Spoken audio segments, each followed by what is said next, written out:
It all started with a gnome. Not a noisy gnome, not a politically controversial gnome, but a cheerful, chubby little ceramic fellow with a bright red pointy hat and a fishing pole perpetually cast over his shoulder. His name was Barnaby. I'd found him at a flea market, a little dusty but full of character, and placed him by my mailbox, nestled amongst a small, tidy bed of lavender. It was a tiny pocket of joy in the soul-crushing, beige uniformity of Pine Creek Estates. To me, he was a harmless reminder that not everything had to be so serious. To the powers that be, he was apparently public enemy number one. Our homeowners association, led by its supreme leader, Brenda, treated the neighborhood covenants like they were the sacred texts of a particularly joyless cult. Brenda was the platonic ideal of a Karen. Her hair was a helmet of shellacked blonde highlights, her sunglasses were perpetually perched on her head like a crown of judgment, and she patrolled the streets in a white golf cart like a suburban SS officer, a 3-inch binder of violations clutched to her chest. I'd seen her with a tape measure, verifying the height of the Gupta's petunias. I am not joking. I came home from a long day at work on a perfectly pleasant Tuesday to find a piece of crisp, white paper tucked into my doorframe. It wasn't a friendly welcome to the neighborhood note or a lost cat flyer. It was an official HOA violation notice, printed on the finest 24-pound bond. The paper itself felt accusatory. I laughed.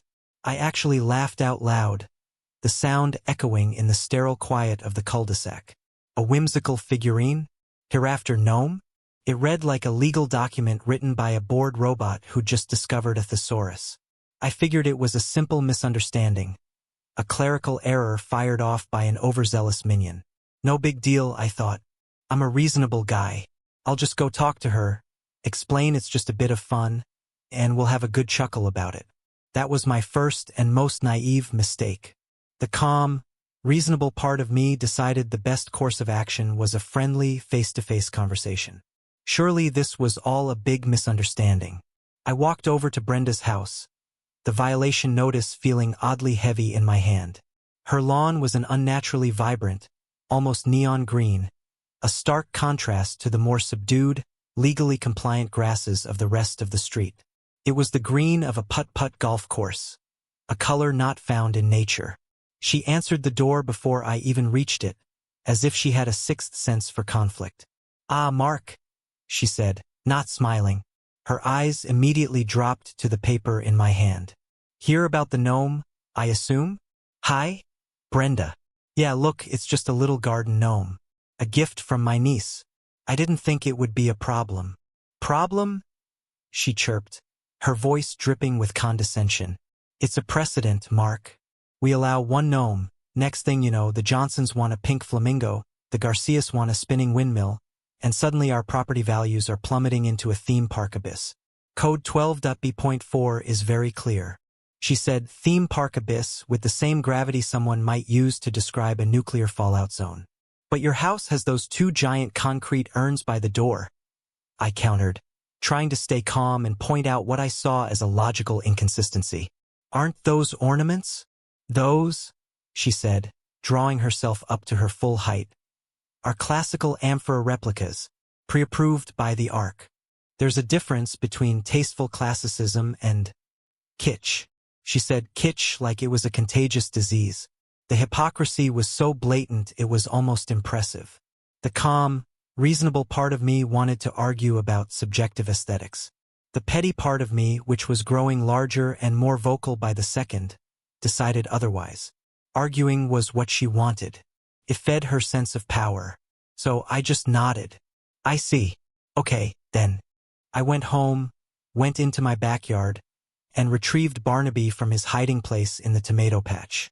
I placed him back in my empty garage. That afternoon, I drove to the office supply store and bought a pristine, black, 3-ring binder. I slid the violation notice into a clear plastic sleeve on the first page.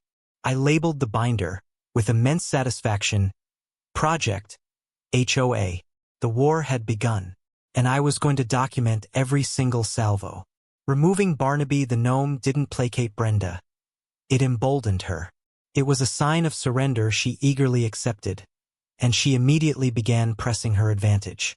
The violations became a weekly ritual, arriving with the grim reliability of a bad Monday. My binder, which I had initially started with a sense of ironic detachment, began to fill with legitimate grievances. It started with my grass. I received a notice stating it was 2.1 inches tall instead of the mandated 2.0 inches. The attached photo, taken from a suspiciously low angle, did seem to show blades daring to kiss the sky. A $75 fine for botanical insubordination. Then, I was running late from work and left my garbage can at the curb for 45 minutes past the 7 p.m. deadline on collection day. A grainy, time-stamped photo from what must have been a hidden camera in the oak tree across the street served as evidence. Violation. $100. But the big one came a month later. A thick envelope arrived, containing a formal notice that the shade of my beige house paint was, according to her official HOA swatch book, desert sand, and not the approved toasted wheat.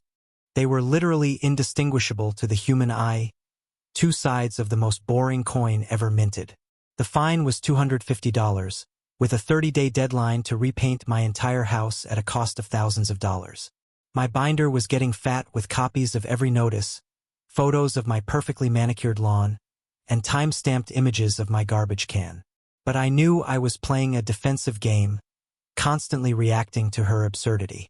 I needed an offensive strategy. I requested a digital copy of the full HOA bylaws, covenants, conditions, and restrictions, the CC and RS. I spent my evenings wading through this monument to suburban tyranny. It was dry, legalese nonsense, a labyrinth of whereas and heretofores. But I was patient. I was looking for a chink in the armor, a single loose thread I could pull. Of course. The CC and RS were a masterclass in absurdity, but their one redeeming quality was that they were supposed to apply to everyone. Article 7, Section 3 was crystal clear. No significant alteration to the exterior color scheme, landscaping, or structure of a property shall be made without prior written approval from the ARC. This wasn't a guideline. It was a bedrock rule Brenda had used to deny countless requests. One evening, while walking my dog, I passed Brenda's house, and I saw it. Her classical amphora replicas were gone.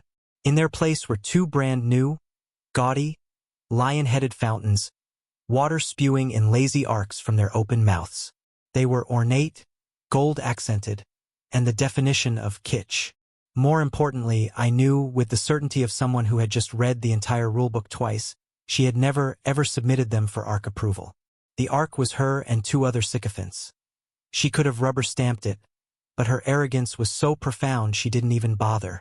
The next day, I took a clandestine, high-resolution photo from the sidewalk. The hunt was on. My research was no longer defensive. It was a targeted audit. I found more, each discovery fueling a righteous, petty fire. Violation. Her 6-foot-tall privacy fence. The code explicitly stated rear fences could not exceed 4 feet for preserving sightlines and a uniform community aesthetic. Violation. The large, freestanding solar panel array in her side yard. Renewable energy is great, but the CC and RS required all non-standard energy apparatus to be approved, and the ARC had famously rejected the Gupta's request for a single, discrete panel the previous year. Violation. Her husband's vintage, non-running Corvette, perpetually parked on the street as a display. A clear and continuous breach of the 72-hour street parking rule she enforced with glee on everyone else. Brenda wasn't just an enforcer. She was the neighborhood's biggest, most flagrant violator. My binder was no longer a shield. It had become a weapon, and I was loading every chamber. The final straw came with a letter that wasn't even for me. My next-door neighbor, Mrs. Gable, an elderly widow who had lived in Pine Creek Estates for 20 years, was on my porch, her hands trembling as she held a familiar piece of crisp, white paper. Her eyes were red-rimmed. "Mark, I don't know what to do," she whispered, her voice cracking. She showed me her violation notice. The offense? A small, hand-painted welcome rock by her front step, a gift from her grandchildren.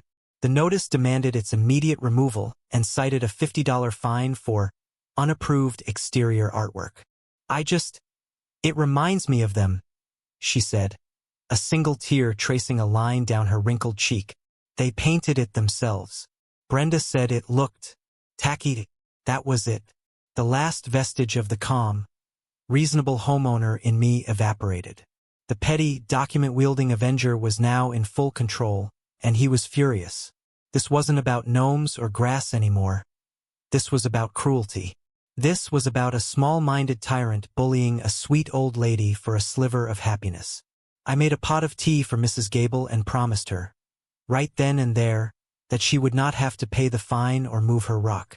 That evening, I knocked on a dozen doors, the Guptas, the Johnsons, the Garcias. I didn't just complain. I showed them my binder. I showed them the dated, time-stamped photos of Brenda's illegal fountains, her too-tall fence, her unapproved solar panels. I showed them the farm comment I'd meticulously recorded in my notes. The simmering grumbling I'd sensed for months turned into a roaring, unified anger. We were a powder keg, and Brenda had just lit the fuse. We decided, as a group, that we would no longer be silent. We would take her down at the next HOA board meeting. Of course. The community clubhouse was packed, a sea of folded arms and tense expressions. The air was thick with a mixture of anxiety and anticipation. Brenda sat at the front table with her two lackeys, looking smug, mistaking the crowd's presence for engagement rather than mutiny. She tapped her gavel, a gavel, on the table. "All right, let's bring this meeting to order," she announced, her voice dripping with faux professionalism. "We have a full agenda of compliance issues to review." She breezed through a list of minor infractions with robotic efficiency, her sycophants nodding along. Then her eyes landed on me, and a thin, predatory smile touched her lips. "Now, Mark, Lot 42. We have an outstanding and serious issue regarding your house's non-conforming paint color. The 30-day deadline for repainting is in 1 week. Can you confirm you've hired a painter from the approved vendor list?" I stood up, my binder feeling weightless in my hand. I felt like a lawyer in a courtroom drama, and it was glorious. "Brenda, before we get to my allegedly incorrect shade of beige, I have a few questions about your compliance with the CC and RS." The room went pin-drop silent. Her smile tightened into a grimace. "I'm not sure what you mean. This meeting is for homeowner violations." "I mean," I said, opening the binder with a deliberate snap, "that as HOA president, you are subject to the same rules as the rest of us, correct? The principle of cus custodiet ipsos custodes? Who watches the watchman?" "Of course I follow the rules," she snipped, her voice sharp. "Wonderful. Let's review. Exhibit A." I held up the glossy photo of her lion fountains. "These were installed on or around the 15th of last month. Can you produce the ARC approval form for this significant alteration?" She blinked, her composure cracking. "That was an emergency replacement. The urns broke. There was no time for paperwork. The CC and RS don't have an emergency replacement clause for aesthetic changes." I read aloud, my voice echoing in the silent room. Article 7, Section 3. No exceptions. It requires prior written approval. I could see the flush creeping up her neck. "This is highly inappropriate." Exhibit B, I continued, my voice calm and steady. "Your rear fence, measured at 6 feet, 2 inches. Code, Article 4, Section 2, states 4 feet maximum." I showed the photo with a measuring tape clearly visible to the crowd, a murmur of agreement rising. Exhibit C, solar panel array. Never approved, despite the Gupta's rejection for a single panel. Exhibit D, the Corvette, consistently parked in violation of the 72-hour rule. I have a dated photo log spanning the last 2 months. I turned to the room, my voice rising with conviction. She fines Mrs. Gable for a painted rock from her grandchildren, while she flagrantly breaks half a dozen major rules. She's not protecting our property values. She's protecting her own power trip. The room erupted. People were shouting, standing up, demanding her resignation. Her 2 board members shrank in their seats, trying to distance themselves from the blast radius. Brenda was sputtering, her face a mask of fury and utter humiliation, the carefully constructed facade crumbling to dust. You can't do this. I'll have you all fined. I'll see every single one of you in court," she shrieked, her voice raw. It was at that moment, in her spectacular meltdown, that she made her fatal mistake. She pointed a trembling, manicured finger directly at me, her composure completely gone, replaced by pure, unadulterated rage. You and your little binder. You think you're so clever? You're a nuisance, a blight on this neighborhood. I should have fined you into oblivion when I had the chance." The room was already quiet, but her screaming seemed to suck the last of the oxygen from it. People stared, stunned by the venom in her voice. She was no longer a bureaucrat. She was a cornered animal. "I should have." She seethed, her eyes wild, searching for the words that would wound the most. "I should have laughed while your precious little farm burned to the ground." The silence that followed was heavier than any before it. It was a shocked, profound silence. You could have heard a pin drop on plush carpet. My precious little farm was my sanctuary. A collection of raised-bed vegetable gardens in my backyard where I grew tomatoes, peppers, and herbs. It was a connection to my childhood, a place of peace. A month prior, we'd had a freak, early summer heat wave that scorched the earth. I'd lost a few of my favorite pepper plants, a variety my grandfather had always grown. I'd been genuinely upset, mentioning my crop loss to my neighbor, Jim, while we were getting our mail. Brenda must have been within earshot in her golf cart, listening. She hadn't just known about a minor personal disappointment. She had remembered it, stored it away, and now, in her fury, she was weaponizing it, admitting she found joy in my misfortune. I didn't shout back. I didn't need to. I looked her dead in her wide, furious eyes, and I said the words that would change everything. My voice was quiet, barely above a whisper, but it cut through the thick silence like a knife. "You won't be laughing for long, Brenda." The meeting ended in glorious, unscripted chaos.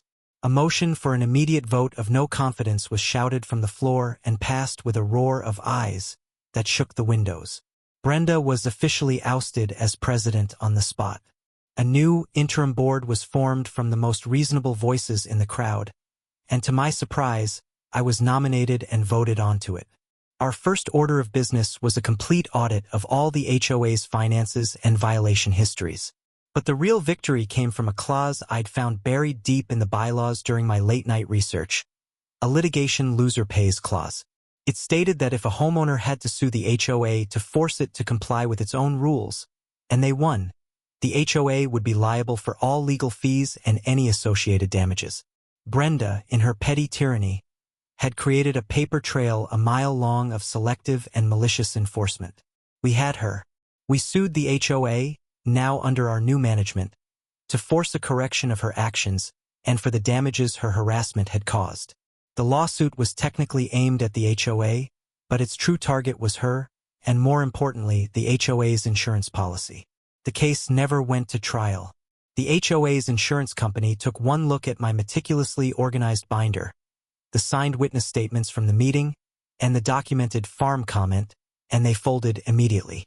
They offered a substantial settlement to avoid a massive, public lawsuit that would expose their client's profound negligence. The terms? They paid my legal fees in full. They reimbursed me, Mrs. Gable, and several other homeowners for every frivolous fine we'd ever paid. And in a final, deliciously ironic twist, because the HOA's operating funds had been depleted by Brenda's initial legal defense, which they were obligated to provide before her removal, the insurance company offered a lump sum. The only asset the HOA had of significant, non-cash value was a parcel of common land, a half-acre, and used, overgrown plot at the entrance to the neighborhood. They signed the deed over to me, so now half of Brenda's precious neighborhood, or at least its gateway, is legally mine. What did I do with it? I didn't sell it to a developer. I didn't build a monstrosity. I organized a community work day. We cleaned it up together. We turned it into a beautiful communal garden park. We built raised beds for any resident who wanted one, planted dwarf fruit trees, and put in a picnic area. And right in the center, standing proudly as the official guardian of the park, is a 3-foot-tall, custom-ordered, gloriously tacky statue of a garden gnome, holding a tiny welcome rock. His name is Barnaby the Avenger, and his smile is the smuggest thing you've ever seen. Brenda moved out 6 months later. The for sale sign went up quietly, and the moving truck arrived under cover of darkness. Couldn't stand the sight of it, I guess. As for me, I'm still on the HOA board. We've rewritten the rules. Gnomes are now not only allowed, they're encouraged. So, HOA Karen, you laughed at the thought of my farm burning. Now, every time you drive past what used to be your perfect neighborhood, you have to look at my gnome, my garden, and my land. I hope it brings you as much joy as that first violation notice brought you. Some people just want to watch the world burn. Others just want to plant a garden in the ashes.